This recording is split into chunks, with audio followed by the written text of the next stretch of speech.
저는 그날을 절대 잊을 수 없습니다. 평범하디 평범한 일요일 오후였죠. 딸 수진이와 사위 민준이가 저를 모시고 외식을 하자고 했어요. 요즘 애들이 워낙 바쁘다 보니 이렇게 시간 내주는 것만으로도 감사했습니다. 어머니, 오늘은 제가 좋아하시는 한정식 집으로 모실게요. 민준이는 늘 이렇게 다정했어요. 결혼한 지 이제 겨우 10개월. 사위가 이렇게 잘해주니 딸이 시집 잘 갔다는 생각에 마음이 흐뭇했죠. 식사 내내 민준이는 제 옆자리에 앉아서 이것저것 챙겨주었습니다. 반찬 덜어주고 물도 따라주고요. 어머니, 이거 드셔보세요. 여기 나물 진짜 맛있어요. 수진이를 바라보는 민준이의 눈빛도 따뜻했어요. 딸아이도 행복해 보였고요. 저는 속으로 생각했습니다. 역시 사람 보는 눈이 있었다고요. 민준이는 무역회사 차장이라고 했어요. 해외 바이어들과 자주 미팅을 한다면서 영어도 유창하게 하더라고요. 식사를 마치고 나오는 길에 민준이가 말했습니다. 어머니, 저희 차로 집까지 모셔다 드릴게요. 아이고, 괜찮아. 알아서 갈 수 있어. 아니에요. 당연히 모셔다 드려야죠. 주차장으로 향하는데 민준이가 타고 온 차를 보고 속으로 놀랐어요. 깔끔한 검은색 수입차였거든요. BMW였나? 차에 대해선 잘 몰라도 비싼 차라는 건 알 수 있었죠. 와, 차 정말 좋네. 제가 감탄하자 민준이가 웃으며 대답했어요. 회사에서 법인 차량으로 받은 거예요. 성과가 좋아서 특별히 지급받았죠. 허허, 우리 사위 능력자네 그려. 차 안에 타니 가죽 시트가 폭신했습니다. 새 차 특유의 냄새도 났고요. 민준이는 정말 출세한 것 같았어요. 이런 차를 회사에서 줄 정도면 회사에서 인정받는 거잖아요. 장모로서 뿌듯했죠. 집으로 가는 길 민준이는 운전을 참 조심스럽게 했어요. 신호도 잘 지키고 차선 변경할 때도 깜빡이를 꼭꼭 켰습니다. 뒷자리에 앉은 제가 편하라고 급정거나 급출발도 하지 않았고요. 어머님, 불편하시진 않으세요? 아니야, 편해. 운전 잘하네. 수진이도 옆에서 남편을 자랑스럽게 바라봤어요. 저는 창밖을 보며 생각했습니다. 딸이 정말 좋은 사람 만났구나. 민준이 같은 사위를 둬서 얼마나 다행인가. 그런데 집에 거의 다 왔을 때였어요. 민준이가 말했습니다. 어머니, 주유 좀 하고 갈게요. 기름이 거의 없네요. 그래, 그럼. 집 근처에 있는 셀프 주유소로 들어갔습니다. 평소에 자주 가는 곳이었죠. 저희 집에서 걸어서 40분 거리에 있는 곳이에요. 제가 넣을게요. 어머니는 차에서 편히 계세요. 민준이가 차에서 내려 주유기 앞으로 갔어요. 저는 차 안에서 가방을 정리하며 대기했죠. 수진이는 핸드폰을 보고 있었고요. 따스한 햇살이 차창으로 들어왔습니다. 정말 평화로운 오후였어요. 민준이가 주유구를 열고 주유기를 꽂는 게 보였습니다.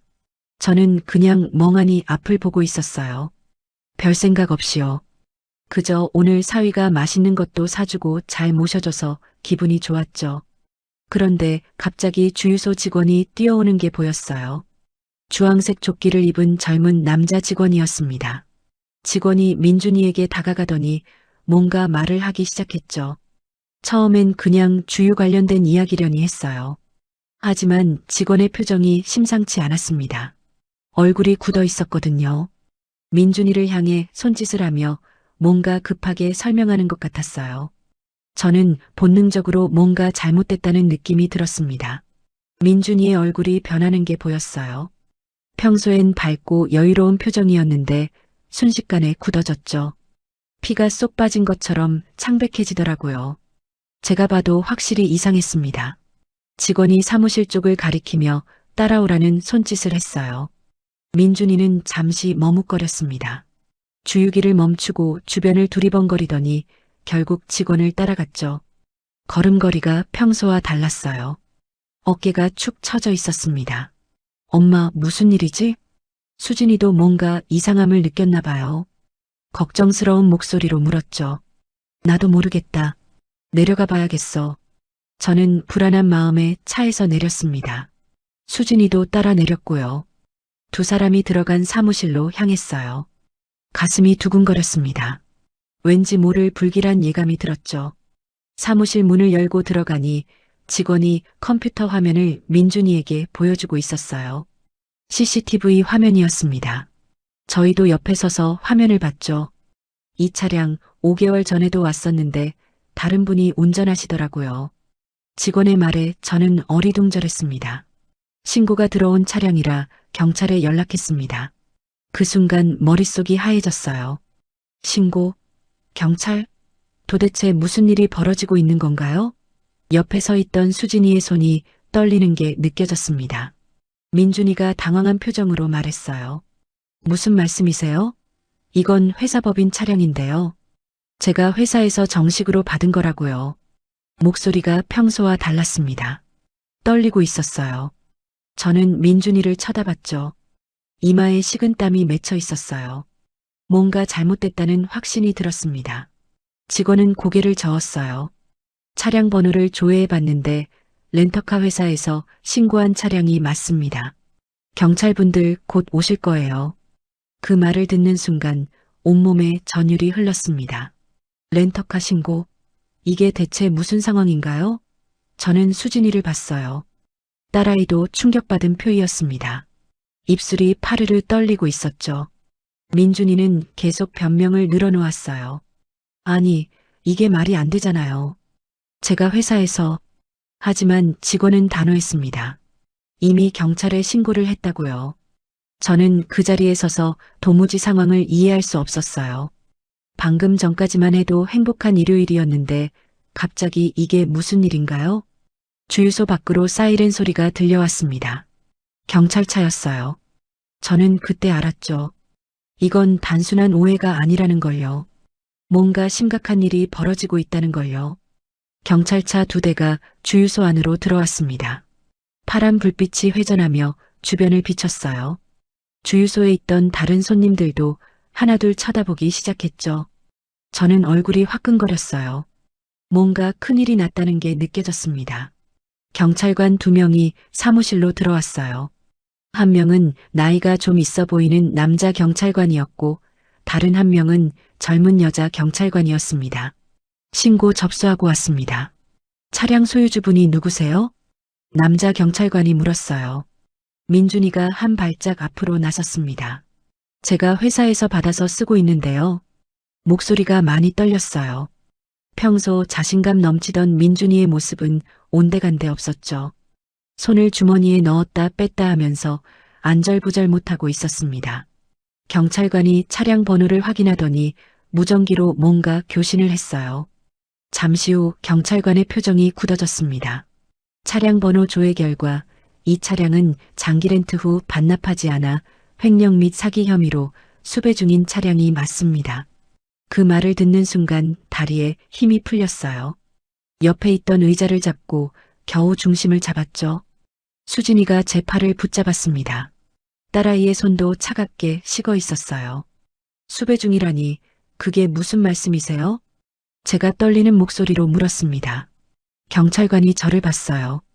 이 차량은 약 7개월 전 장기 렌트로 계약된 차량인데 계약자가 3개월치 렌트비만 내고 잠적했습니다. 렌터카 회사에서 수개월 전에 신고했어요. 민준이가 급하게 말했어요. 아니, 저는 정말 몰랐어요. 회사에서 법인 차량으로 받았다니까요. 총무팀에서 저한테 배차해 준 거라고요. 그럼 회사 정보 좀 주시겠습니까? 총무팀 담당자 연락처도요. 경찰관이 수첩을 꺼내 들었습니다. 민준이는 말을 더듬었어요. 그게 지금 당장은 주말이라 연락이 안 될 거예요. 회사 이름이라도 말씀해 주세요. 대한무역입니다. 경찰관이 핸드폰으로 뭔가 검색하기 시작했어요. 저는 지켜보면서 가슴이 쿵쾅거렸습니다. 제발 오해였으면 좋겠다고 빌었죠. 민준이가 정말 회사에서 받은 차라면 곧 풀릴 거라고 생각했어요.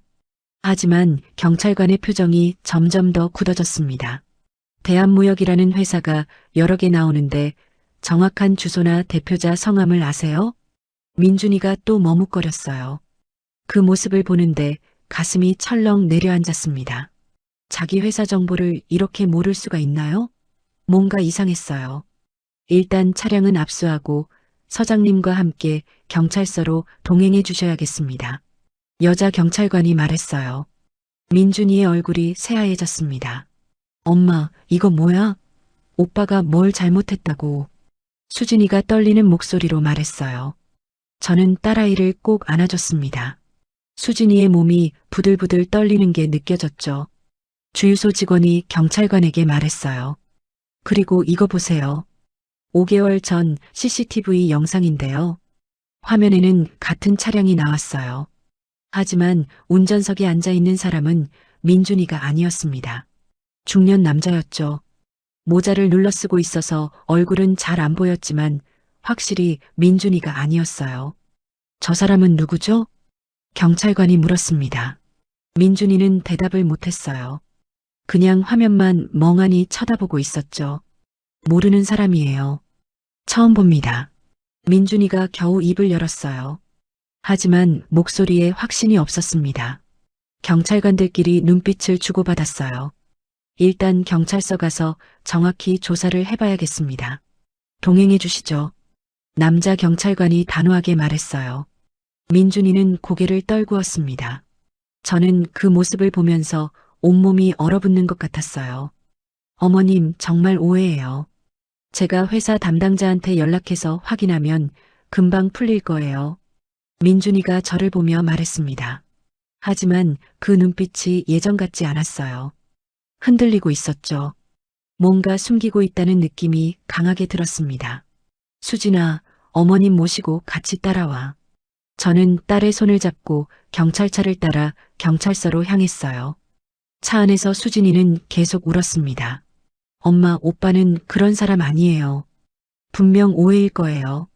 그래, 오해였으면 좋겠다. 하지만 제 목소리는 떨리고 있었어요. 솔직히 저도 확신이 없었거든요. 민준이의 당황하는 모습, 회사 정보를 제대로 대지 못하는 모습이 자꾸 머릿속에 맴돌았습니다. 경찰서에 도착했어요. 민준이는 조사실로 들어갔고 저희는 밖에서 기다렸죠.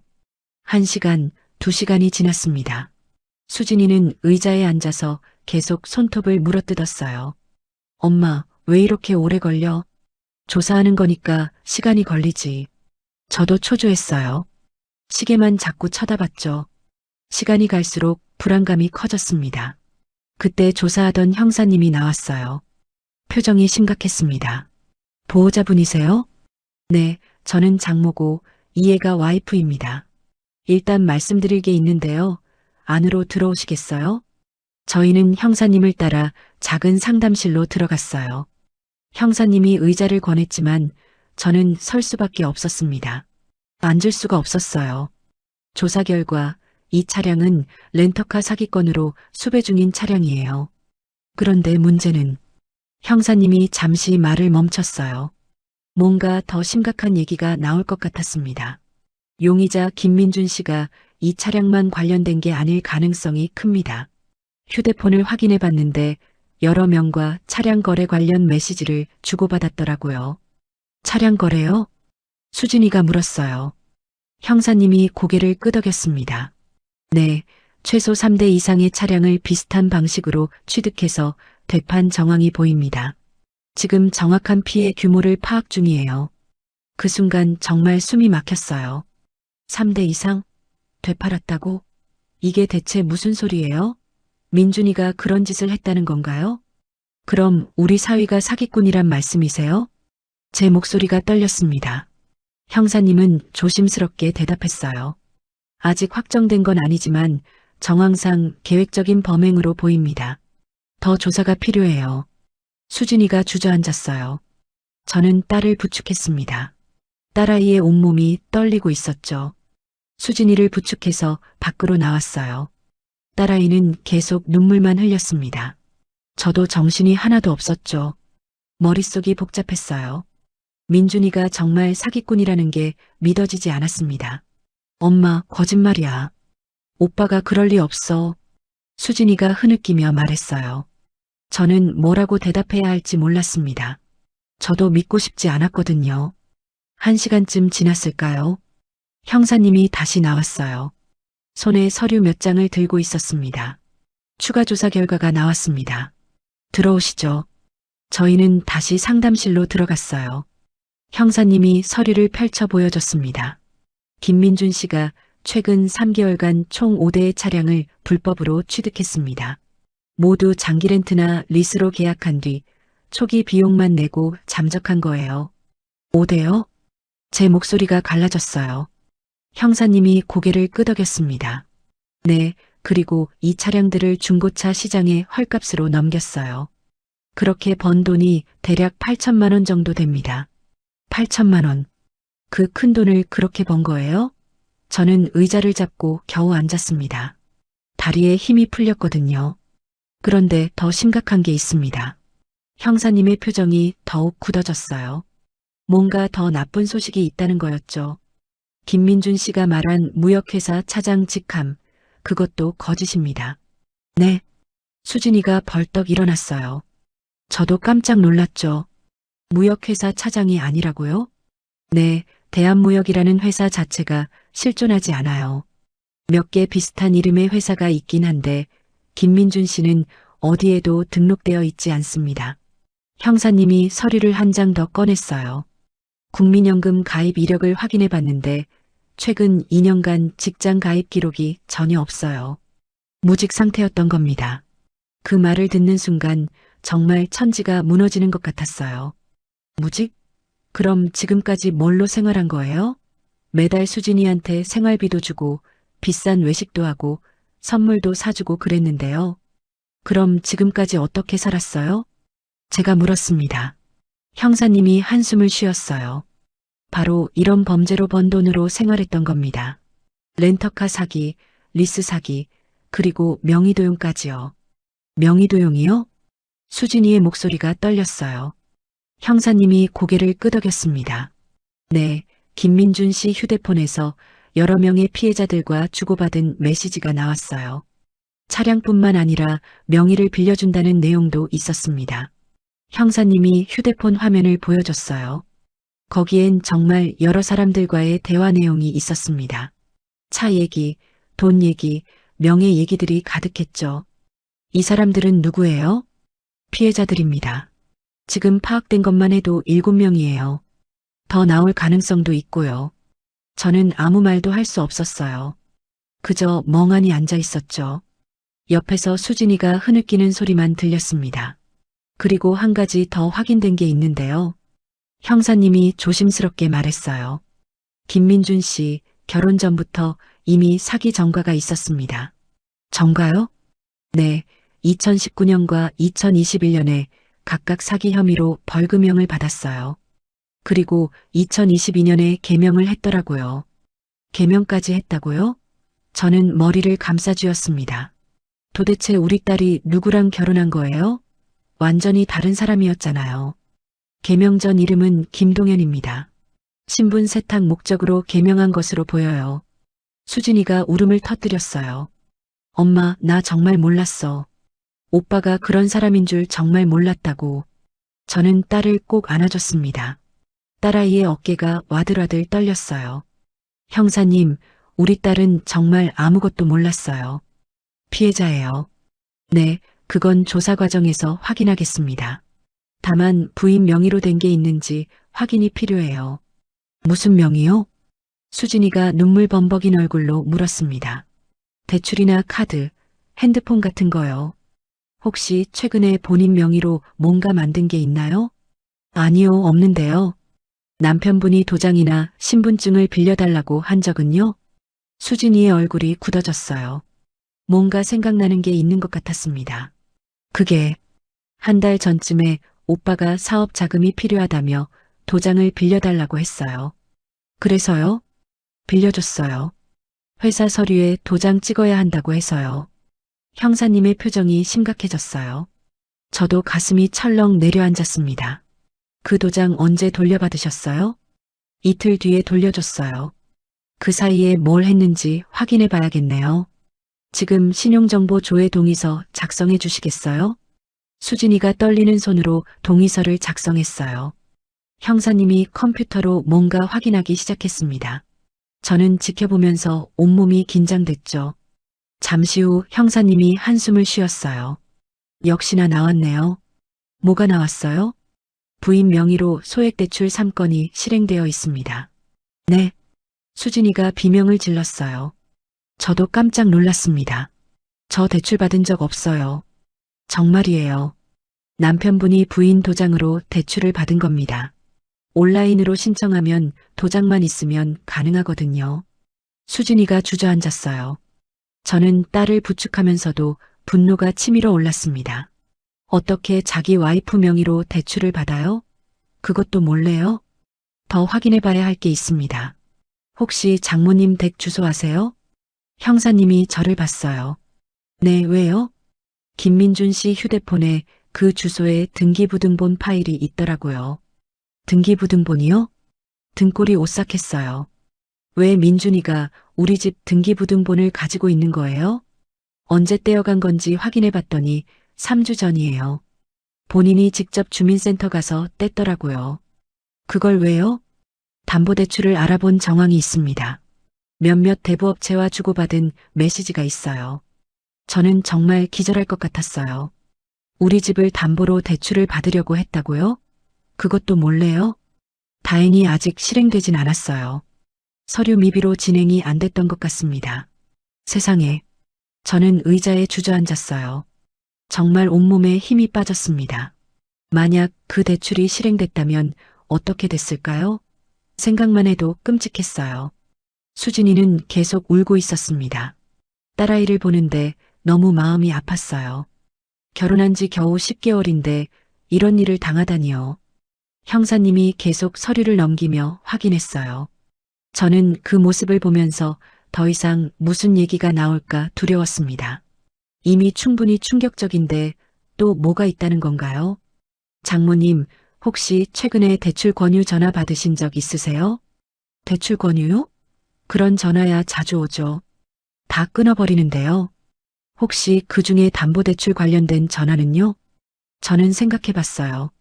그러고 보니 한 달 전쯤 그런 전화가 있었던 것 같았습니다. 아, 있었어요.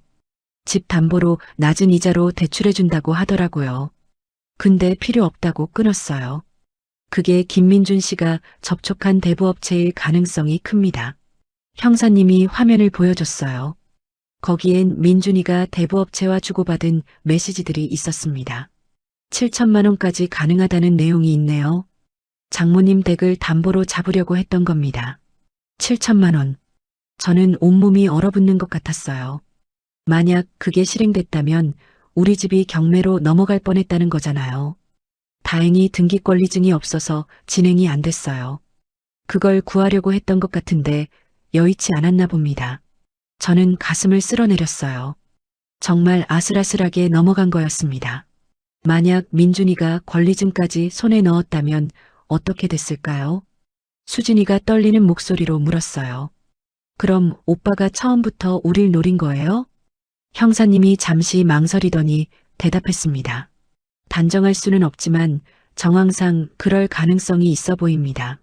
결혼 전 신상조사를 했던 흔적이 있거든요. 신상조사요? 네, 김민준 씨 컴퓨터에서 부인분과 장모님에 대한 정보를 정리한 파일이 나왔어요. 재산 상태, 직장, 가족관계 같은 것들이요. 수진이가 비명을 질렀어요. 저도 소름이 끼쳤습니다. 그럼 우리 딸한테 접근한 것도 다 계획된 거였다는 말인가요? 언제부터 조사했는지는 정확히 모르겠지만 최소 결혼하기 6개월 전부터는 정리한 것 같아요. 결혼 6개월 전이면 딸이랑 사귄 지 얼마 되지 않던 시점이었어요. 처음부터 딸을 노린 거였던 겁니다. 형사님, 그럼 우리 딸한테 접근한 것도 다 사기였다는 거예요?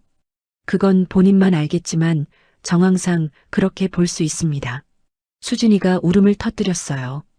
저는 딸을 안았습니다. 딸아이가 너무 불쌍했어요. 사랑이라고 믿었던 게 전부 거짓이었다니요. 그리고 한 가지 더 확인된 게 있는데요. 형사님이 또 다른 서류를 꺼냈어요. 저는 이제 더 이상 듣고 싶지 않았습니다. 하지만 알아야 했죠. 김민준 씨 개명하기 전 이름으로도 사기 전과가 더 있었어요. 총 전과가 이범이 아니라 실제로는 사범입니다. 사범이요? 네. 2017년과 2018년에도 각각 사기로 집행유예를 받았어요.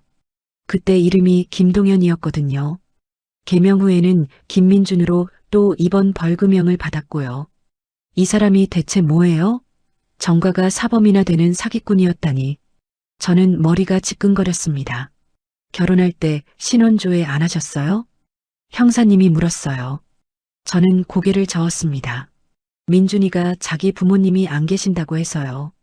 신혼조회를 하려면 가족 동의가 필요한 줄 알았어요. 꼭 그렇진 않은데 아쉽네요. 정말 후회됐어요. 그때 제대로 확인했더라면 이런 일을 막을 수 있었을 텐데요. 부모님은 정말 안 계세요? 수진이가 물었습니다. 형사님이 서류를 확인했어요. 주민등록상으론 부모님 다 살아계세요. 연락이 안 되는 건지 관계가 끊긴 건지는 모르겠지만요. 민준이는 부모님이 돌아가셨다고 했어요. 그것도 거짓말이었던 겁니다. 대체 이 사람이 한 말 중에 진실이 뭐가 있나요? 그리고 이건 추가로 확인해 봐야 하는데요. 형사님이 수첩을 펼쳤어요. 김민준 씨가 최근 3개월 동안 여러 명의 여성과 연락을 주고받았어요. 메신저 내용을 보면 좀 의심스러운 대화들이 있더라고요. 여성이요? 수진이의 목소리가 떨렸어요. 형사님이 조심스럽게 말했습니다. 혹시 바람을 피운 건지 아니면 또 다른 사기를 위해 접근한 건지는 모르겠어요. 확인이 필요합니다. 수진이가 주저앉았어요. 저는 딸을 부축했습니다. 이제 정말 견딜 수가 없었어요. 형사님, 이 조사 얼마나 더 걸려요? 우리 딸 지금 임신 중이에요. 임신하셨어요? 형사님이 놀란 표정을 지었어요. 저는 고개를 끄덕였습니다. 네, 4개월 됐어요. 형사님이 한숨을 쉬었어요. 그럼 더 조심하셔야겠네요. 스트레스 받으면 안 좋은데요. 하지만 스트레스를 안 받을 수가 있나요? 이런 상황에서요. 수진이는 임신 사실을 알고 나서 얼마나 행복해했는데요. 남편과 함께 아기 이름도 지어보고 육아용품도 보러 다니고 그랬어요.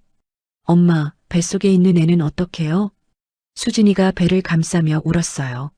저는 뭐라고 대답할 수가 없었습니다. 일단 오늘은 집에 가서 쉬세요. 내일 다시 오셔서 진술서 작성하시면 됩니다. 형사님이 말했어요. 저희는 경찰서를 나왔습니다. 밖은 어두워져 있었어요. 저녁 7시가 넘었더라고요. 수진이를 차에 태우고 집으로 가는데 딸아이는 계속 울었어요. 저도 눈물이 났습니다. 우리 딸이 얼마나 힘들까요? 집에 도착해서 수진이를 눕혔어요. 남편한테도 연락해서 상황을 설명했습니다. 남편도 충격을 받았죠. 당장 변호사 선임해야겠어. 남편이 말했어요. 저도 동의했습니다. 이건 혼자 감당할 수 있는 일이 아니었어요. 그날 밤 잠을 한숨도 못 잤어요. 수진이 방에서 우는 소리가 계속 들렸습니다. 저는 딸 방 앞에서 서성이다가 문을 열었어요. 수진아. 딸아이가 이불을 뒤집어 쓰고 있었어요. 저는 딸 옆에 누워서 등을 쓰다듬어 줬습니다. 엄마, 나 정말 바보지? 그런 사람한테 속은 거야. 아니야, 넌 잘못 없어. 오빠가 사업 자금 필요하다고 했을 때 의심도 안 했어요. 도장도 그냥 빌려줬고요. 수진이가 흐느꼈어요. 그때 내가 좀 더 신중했으면 이런 일이 없었을까? 아니야, 내 잘못이 아니야. 그 사람이 나쁜 거지. 하지만 후회가 됐어요. 제가 민준이를 좀 더 제대로 확인했더라면 이런 일을 막을 수 있었을 텐데요. 딸한테 미안했습니다. 다음 날 아침 일찍 변호사 사무실을 찾아갔어요. 수진이는 눈이 퉁퉁 부어 있었습니다. 밤새 울었거든요. 저도 마찬가지였죠. 변호사는 50대 정도 되어 보이는 여자분이었어요. 남편 친구가 소개해준 분이었습니다. 상담실에 앉자마자 변호사님이 물었어요. 상황 설명 좀 해주시겠어요? 저는 주유소에서 있었던 일부터 차근차근 설명했습니다. 변호사님은 메모를 하면서 들었어요. 이야기를 다 듣고 나서 변호사님이 한숨을 쉬었습니다. 일단 상황이 심각하네요. 부인분이 공범으로 의심받을 수 있어요. 네, 수진이가 깜짝 놀라 물었어요. 변호사님이 고개를 끄덕였습니다. 부인 명의로 대출이 실행됐잖아요. 경찰 입장에선 부인도 공모했을 가능성을 배제할 수 없거든요. 하지만 우리 딸은 정말 몰랐어요. 제가 급하게 말했습니다. 변호사님이 손을 들어 저를 진정시켰어요. 저도 압니다. 하지만 법적으론 그렇게 볼 수 있다는 겁니다. 그래서 신속하게 대응해야 해요. 어떻게요? 첫째, 피해 사실을 명확히 입증해야 합니다. 둘째, 남편과의 관계를 정리해야 해요. 즉, 이혼이요. 이혼이라는 말에 수진이가 움찔했어요. 변호사님이 수진이를 봤습니다. 지금 임신 중이시죠? 더 힘드시겠지만 빨리 결정하셔야 해요. 시간이 지나면 더 복잡해집니다. 수진이는 대답을 못했어요. 눈물만 흘렸죠. 저는 딸의 손을 잡았습니다. 변호사님, 그럼 구체적으로 어떻게 해야 하나요?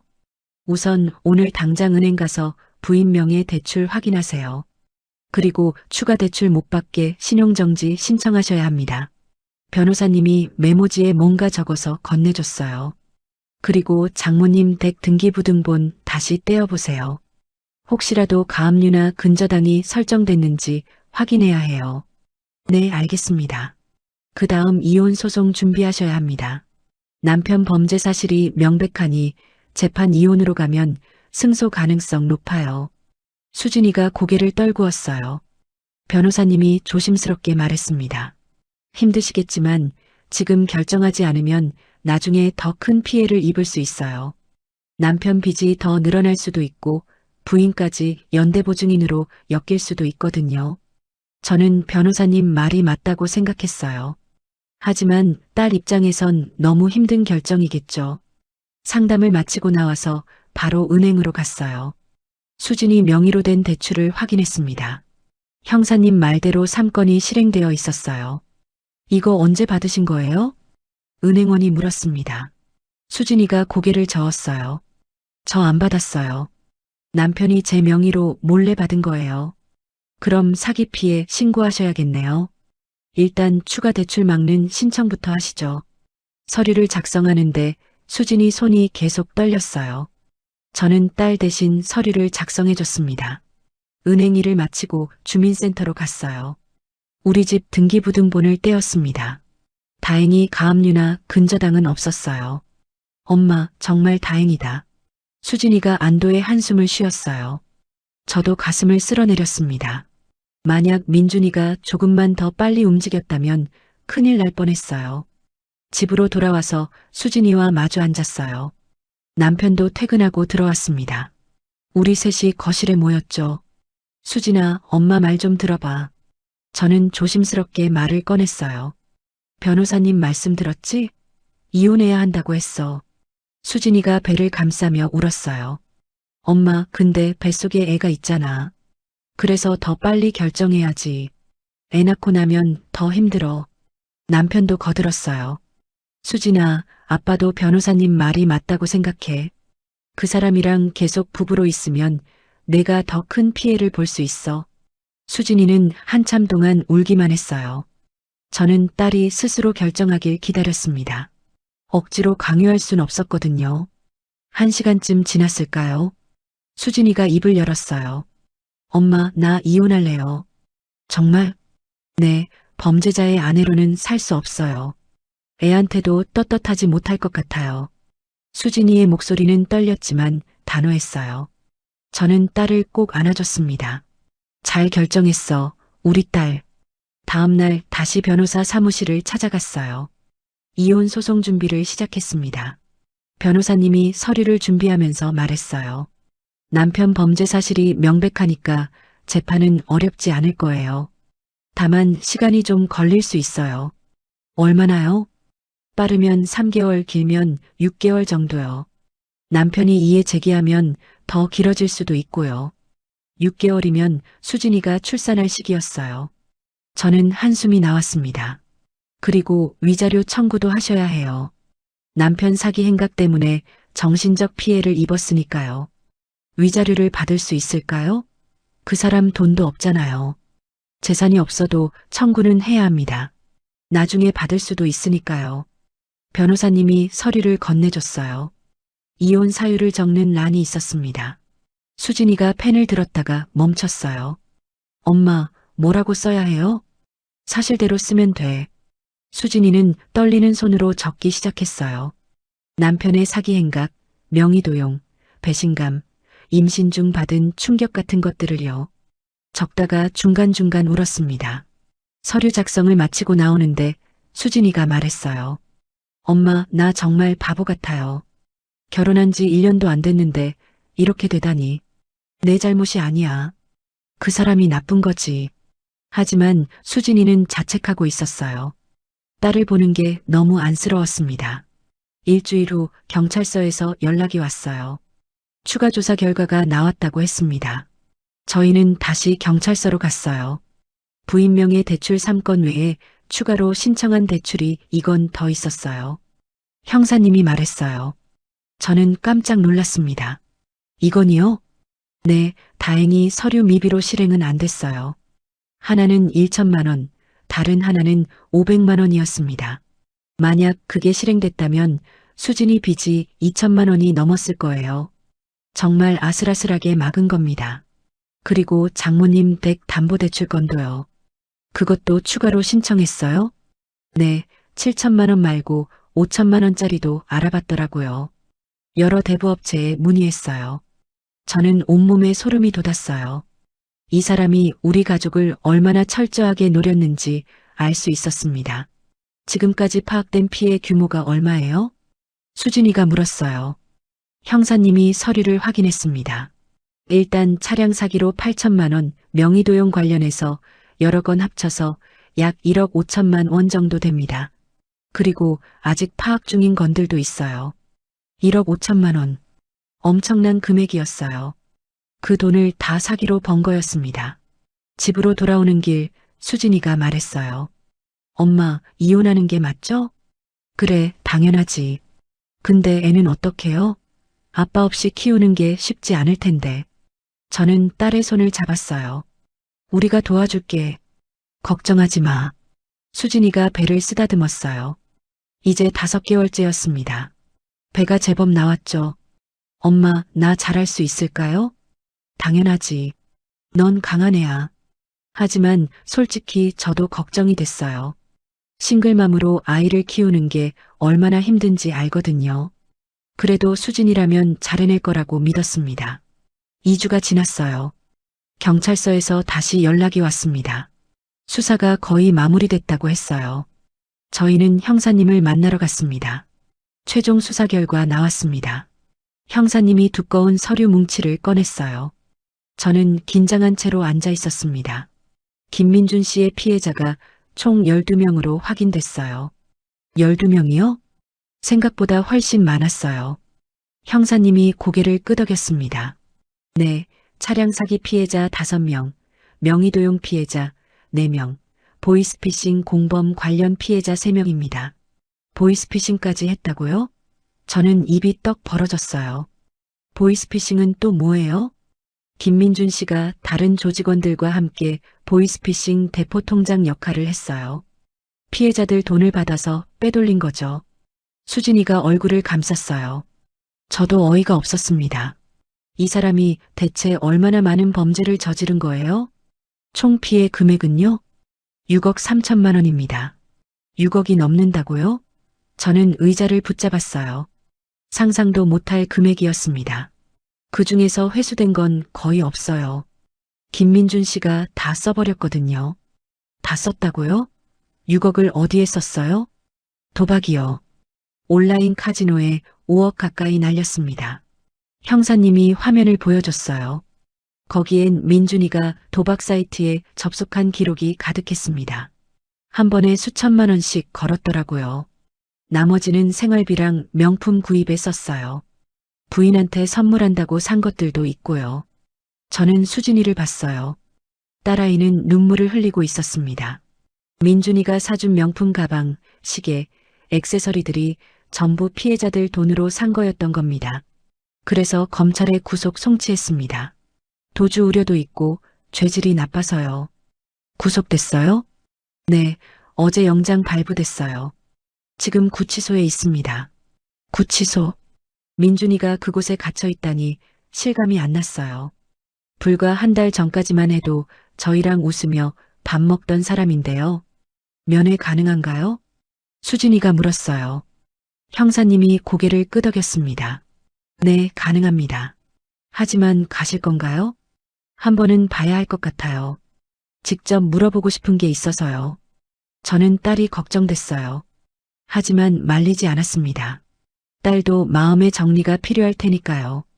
며칠 후 수진이와 함께 구치소를 찾아갔어요. 면회실에 들어가니 유리창 너머로 민준이가 보였습니다. 수의를 입고 있었어요. 민준이는 저희를 보자 고개를 숙였어요. 수진이가 전화기를 들었습니다.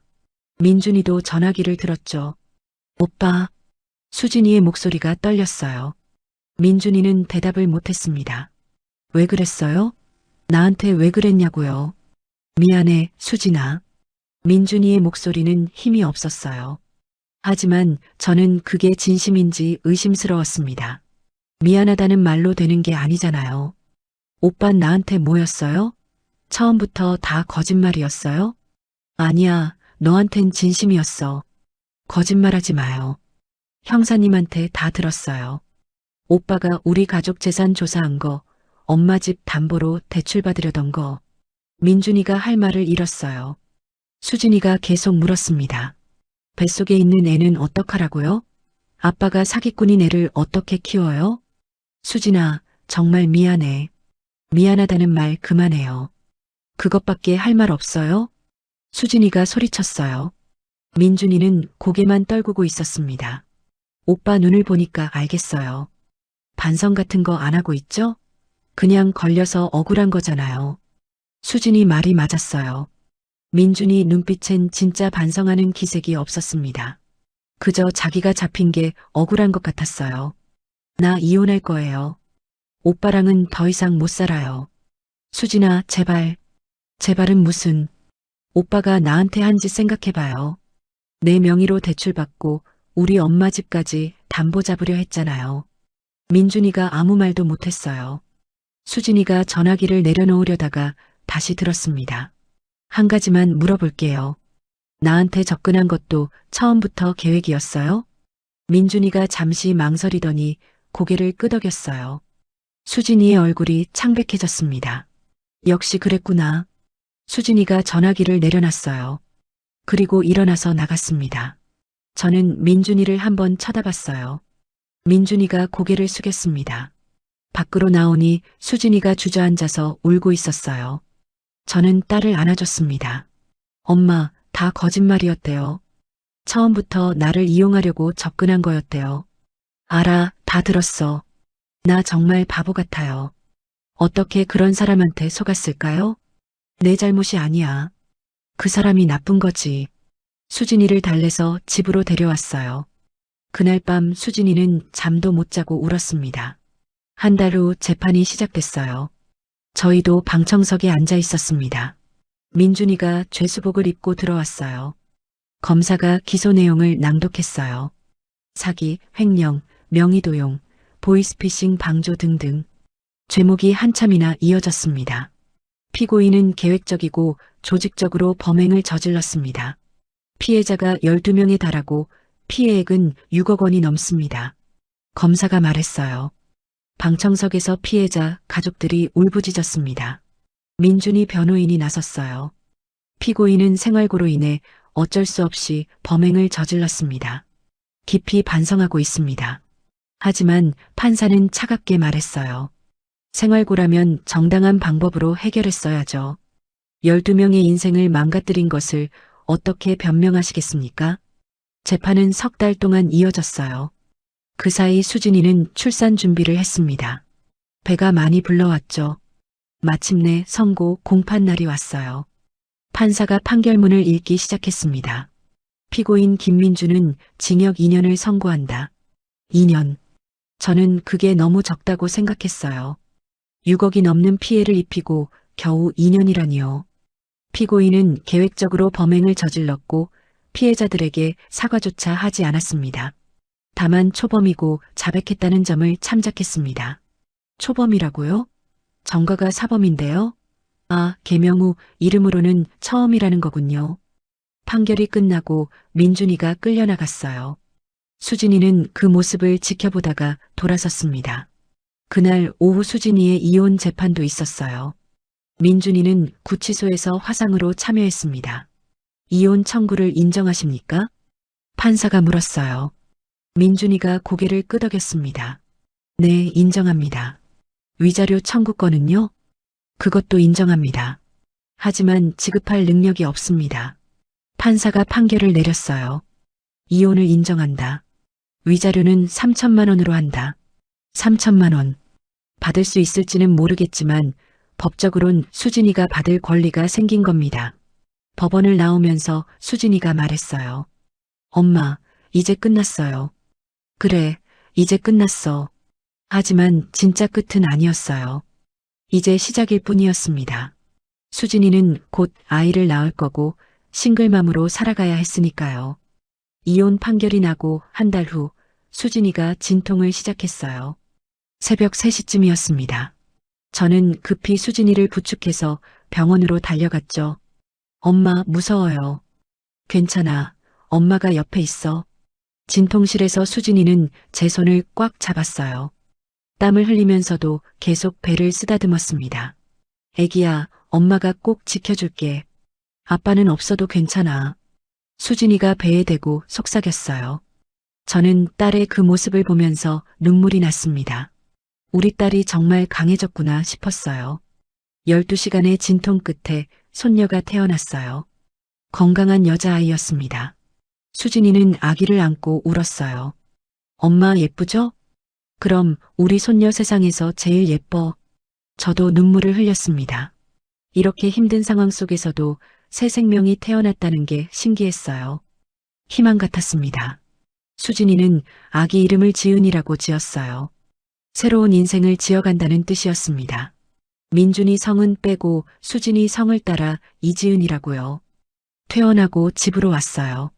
수진이는 친정에서 산후조리를 했습니다. 제가 옆에서 도와줬죠. 밤마다 아기가 울 때마다 함께 일어났어요. 엄마 미안해요. 엄마까지 고생시켜서. 무슨 소리야? 이게 엄마 역할이지. 하지만 솔직히 힘들었어요. 60 넘은 나이에 신생아를 돌보는 게 쉽지 않았거든요. 그래도 손녀를 보면 힘이 났습니다. 한 달쯤 지났을 때 은행에서 연락이 왔어요. 수진이 명의로 된 대출권 때문이었습니다. 본인이 직접 받은 게 아니라고 하셨죠? 사기 피해 신고하셨나요? 네, 했어요. 경찰 조사도 다 받았고요. 그럼 서류 제출하시면 채무 면제 심사 들어갑니다. 다행히 수진이가 피해자라는 게 인정돼서 대출금을 갚지 않아도 됐어요. 하지만 이미 실행된 3건의 대출금은 저희가 대신 갚아야 했습니다. 남편과 상의해서 일시불로 갚았어요. 우리 노후 자금에서 나간 거였지만 어쩔 수 없었죠. 딸을 위해서라면 뭐든 할 수 있었습니다. 2달이 지나자 수진이가 말했어요. 엄마, 나 일 찾아볼까 해요. 아직 아기가 어린데 무슨 일을?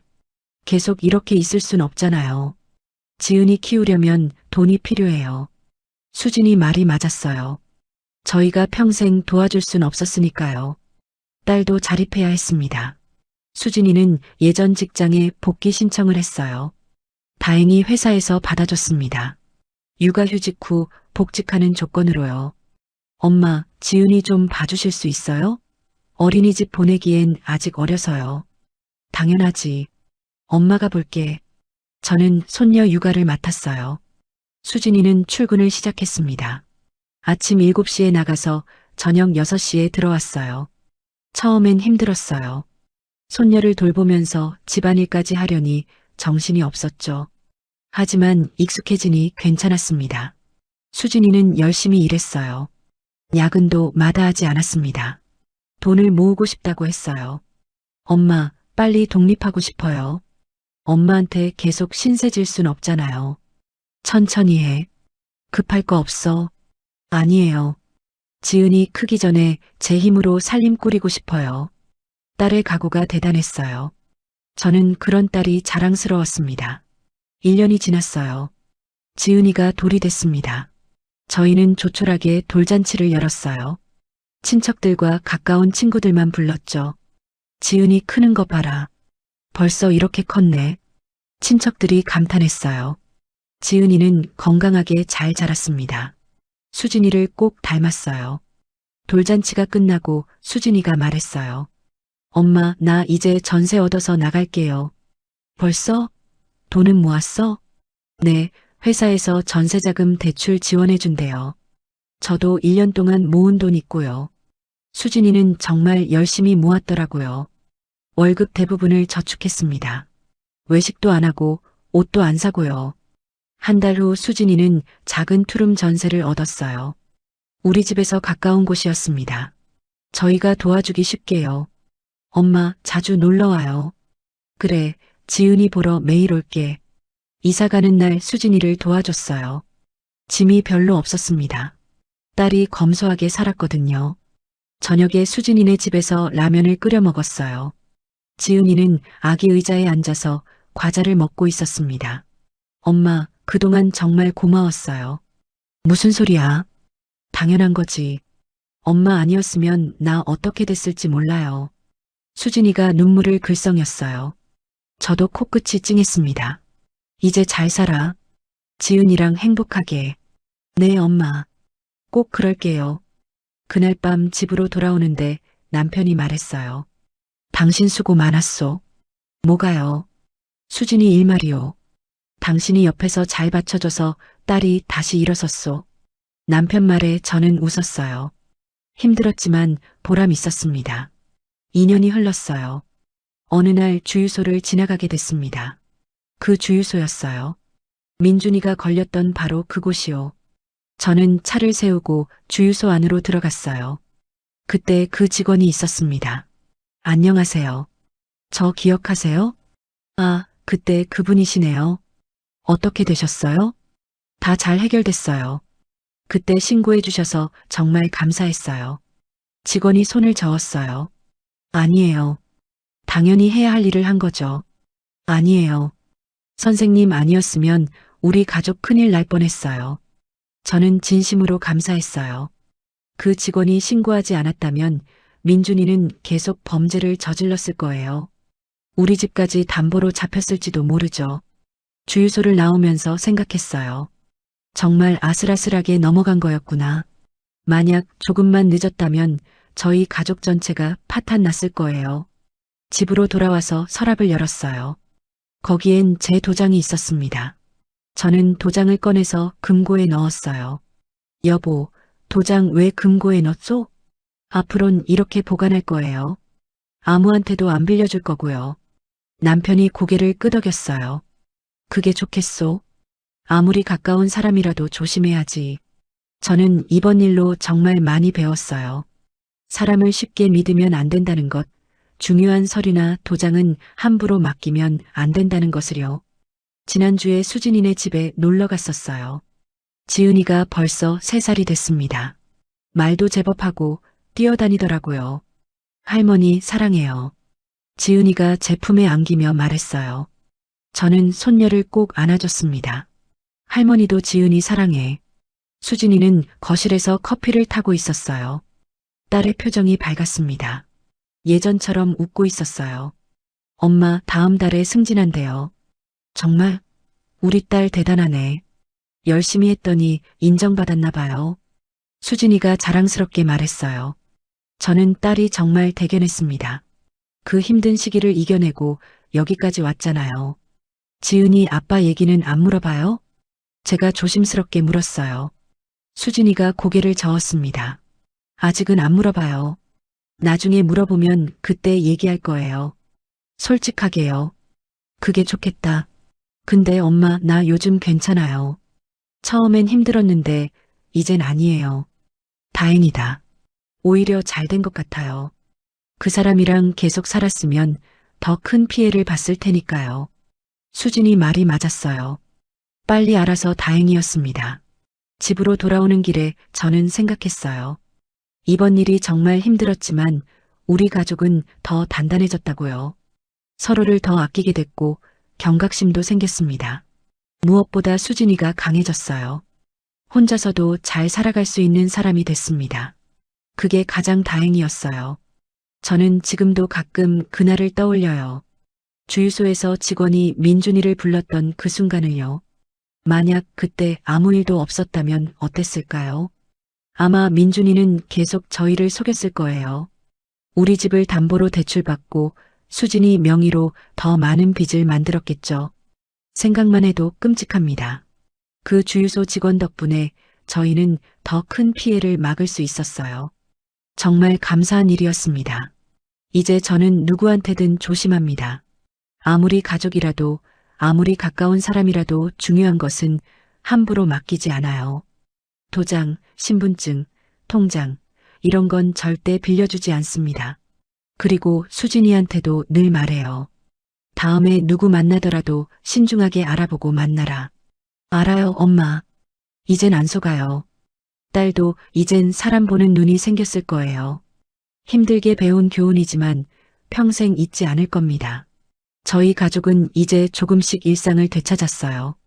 여전히 힘든 날도 있지만 서로 의지하며 살아가고 있습니다. 그것만으로도 충분히 감사한 일이에요.